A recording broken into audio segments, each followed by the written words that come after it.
आनी बानी, देखे मोला गोठिया थे आनी बानी। भौजी तोरे बहिनी दीवानी, भौजी तोरे बहिनी दीवानी, देखे मोला गोठिया थे आनी बानी, देखे मोला गोठिया थे आनी बानी।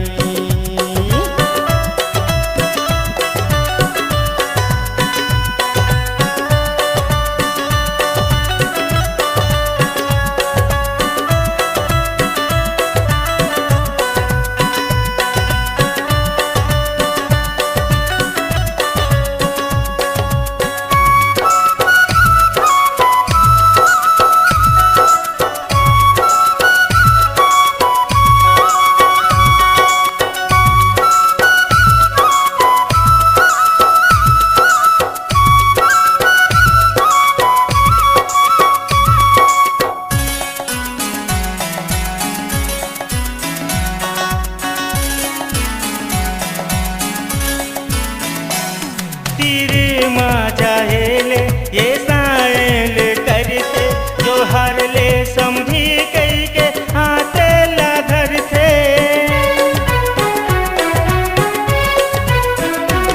तीर माँ जाएले ये साएल करते, जो हर ले समझी कई के हाथ ला धरते।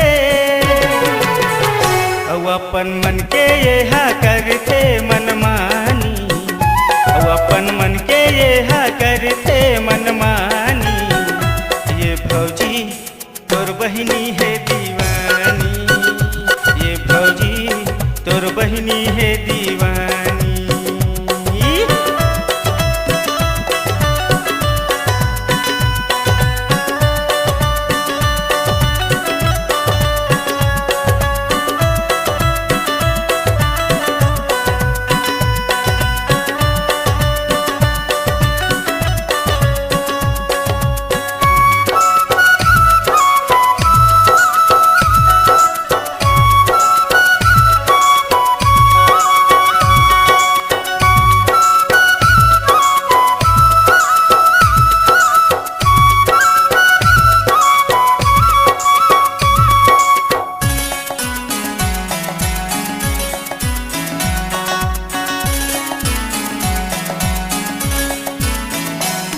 तोर बहिनी हाँ भौजी भारी मटमटा थे, जाथा वो कर घर माँ भावे लाखा थे।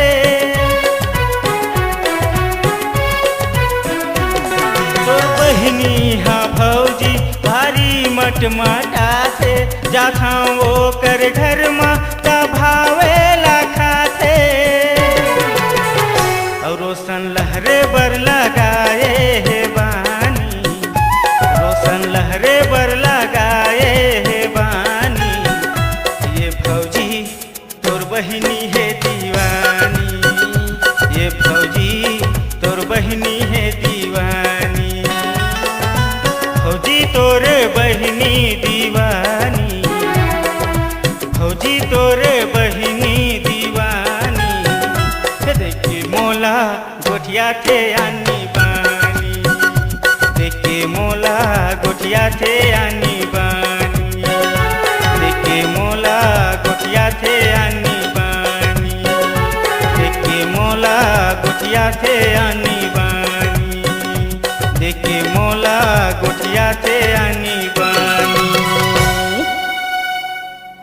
अगर कमाना चाहते हैं आप नाम, अपनी आवाज को देना चाहते हैं अंजाम, डिजिटल रिकॉर्डिंग के दुनिया में उभरता हुआ नाम कान्हा रिकॉर्डिंग स्टूडियो नवागढ़।